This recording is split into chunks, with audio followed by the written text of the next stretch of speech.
Assalamualaikum warahmatullahi wabarakatuh. Apa kabar saudaraku semua? Semoga senantiasa sehat ya. Pada kesempatan hari ini Enar akan kembali bersapa, berdiskusi kepada saudaraku semuanya yang ada di manapun, khususnya yang ada di Jawa Tengah, yang tentunya juga setia bersama Enar Asa Channel dan menanti tema-tema selanjutnya setiap selepas melihat, berkomentar dan juga memberikan masukan-masukan di Enar Asa Channel ya. Dan pada kesempatan hari ini kita akan berdiskusi mengenai penyalahgunaan narkotika atau yang biasa kita sebut narkoba yang ada di Indonesia. Enar Asa Channel, podcast edukasi, inspirasi, solusi.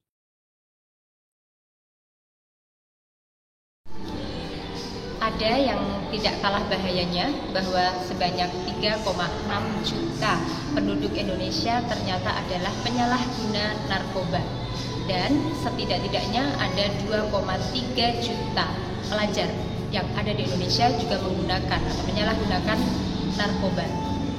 Kita akan membahas sedikit tentang apa itu narkoba dan penyalahgunaannya seperti apa. Ada sekelumit histori, ternyata di Indonesia telah mengenal penggunaan obat-obat sejenis opium itu sebelum Perang Dunia Kedua. Dan pada saat masih Hindia Belanda, pemerintah Belanda telah melegalkan narkoba, disediakan tempat-tempat khusus untuk menghisap candu dan juga dilegalkan. Jadi kita tidak bisa menafikan keberadaan histori yang kemudian mungkin itu kemudian menjadi makin subur, dan adanya penyalahgunaan narkoba atau penyalahgunaan narkotika atau penggunaan narkoba itu melihat ke belakang adanya histori tersebut. Dan juga karena tadi itu ganja kemudian banyak tumbuh di Aceh, dan jenis kokain itu di Jawa Timur. Semua itu mulai berubah ketika Indonesia menerapkan undang-undang baru dan lepas dari Belanda, sudah tidak Hindia Belanda lagi, dan kemudian adanya pelarangan terhadap tanaman tersebut dan juga aturan yang lebih ketat mengenai narkotika itu sendiri. Dan undang-undang yang terbaru kita pakai yaitu Undang-Undang Nomor 35 Tahun 2009 tentang yang mengatur lebih rinci tentang penyalahgunaan atau penggunaan narkotika dengan aturan-aturan medis tentunya. Ini menurut undang-undang. Narkotika sendiri dibahas secara terperinci pada Undang-Undang Nomor 35 Tahun 2009, dan di sana memberitahukan bahwa menurut pasal 1 di Undang-Undang Nomor 35 Tahun 2009 tentang narkotika menyebutkan narkotika adalah zat atau obat yang berasal dari tanaman atau bukan tanaman, baik itu sintetis, semi sintetis, yang dapat menyebabkan penurunan atau perubahan kesadaran dan juga bisa hilangnya rasa, mengurangi sampai menghilangkan nyeri, dan juga menimbulkan ketergantungan yang dibedakan dalam beberapa golongan.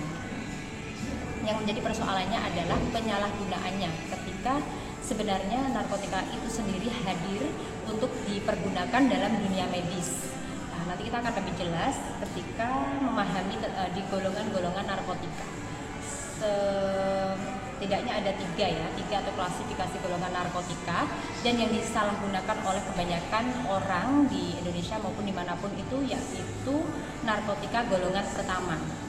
Di golongan pertama itu diantaranya ada opium mentah, tanaman koka, daun koka, kokain mentah, heroin, metamfetamina, dan juga ganja. Nah, itu kebanyakan dipergunakan atau disalahgunakan untuk hal-hal di luar medis dan yang kita kenal dengan narkoba.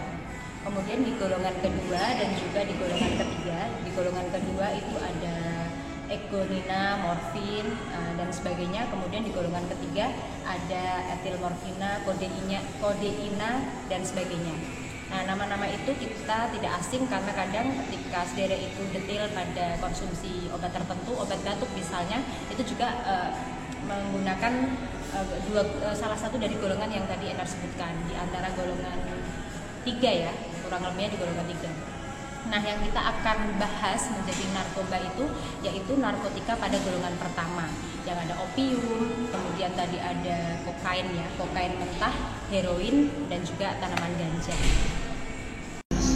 Jumlah pengguna narkoba di Jawa Tengah mencapai lebih dari 300.000 jiwa dan berasal dari berbagai kalangan masyarakat.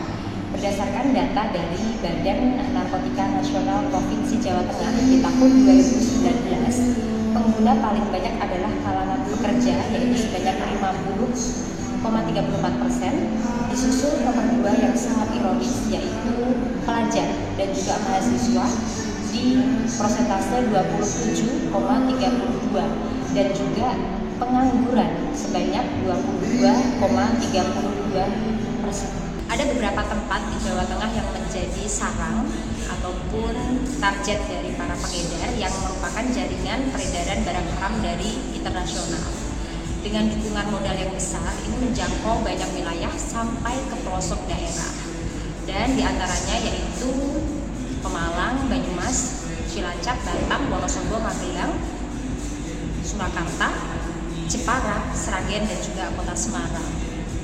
Ada beberapa kota atau kabupaten yang menjadi target utama itu dikarenakan mereka memiliki pelabuhan sebagai akses keluar masuk barang haram tersebut.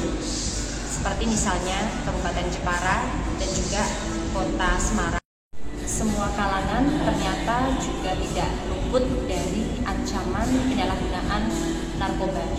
Pada sebuah kesempatan, saya sendiri, Enar Asa, di tahun 2020, alhamdulillah diberikan kesempatan untuk menjadi tenaga ahli untuk mendampingi pansus atau panitia khusus dalam pembahasan Raperda yang kemudian saat ini telah menjadi peraturan daerah di Provinsi Jawa Tengah tentang P4GN atau fokus untuk pemberantasan penyalahgunaan narkotika itu sendiri. Ada beberapa kasus yang kita temui sebagaimana diberitakan juga, barangkali saudara pun juga pernah membaca, menyaksikan juga di televisi.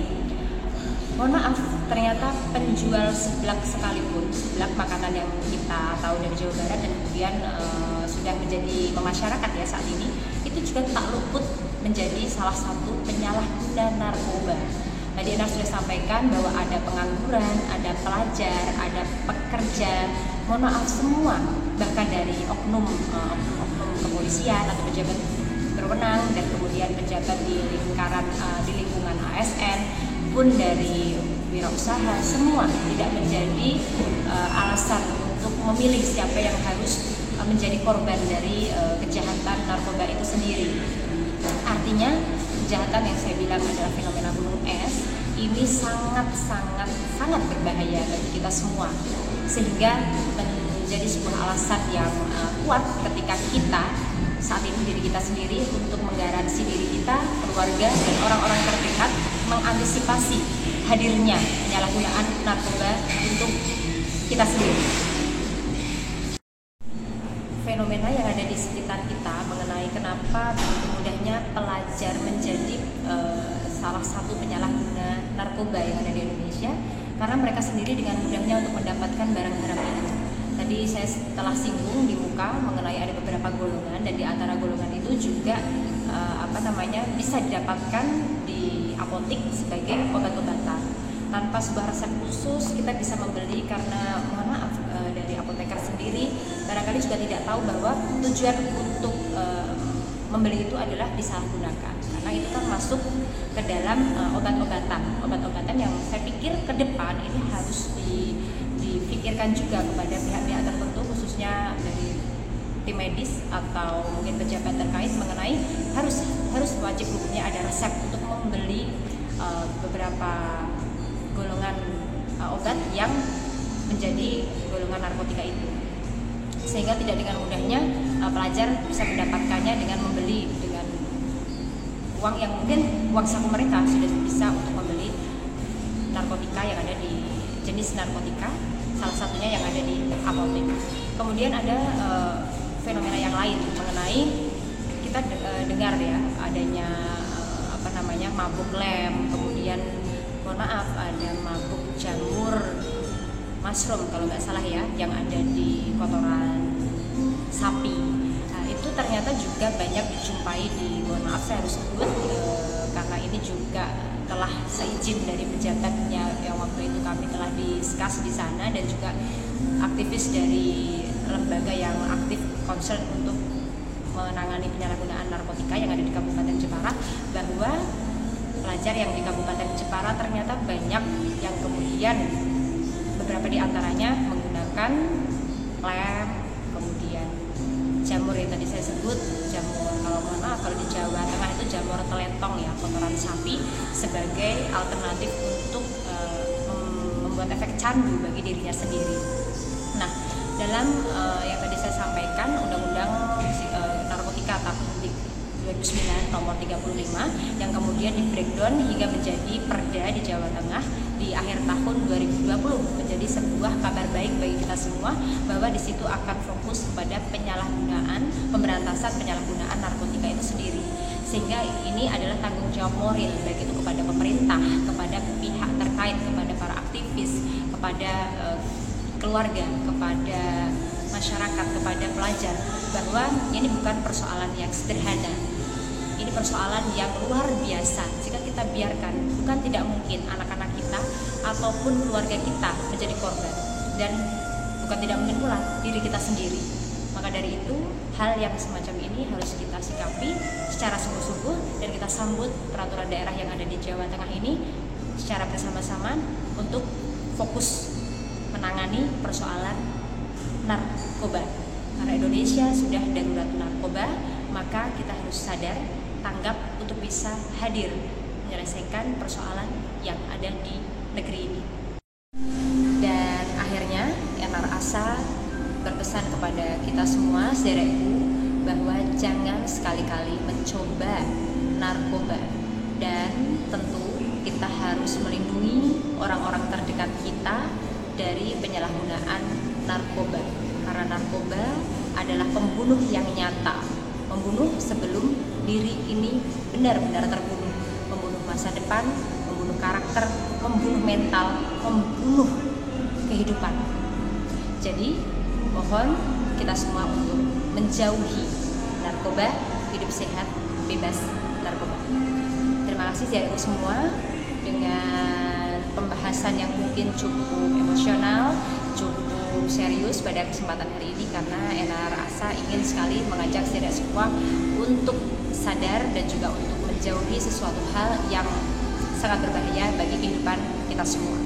Terima kasih, jangan lupa komen, nyalakan lonceng, kemudian tonton sampai selesai, subscribe yang belum. Terima kasih untuk semuanya. Assalamualaikum warahmatullahi wabarakatuh.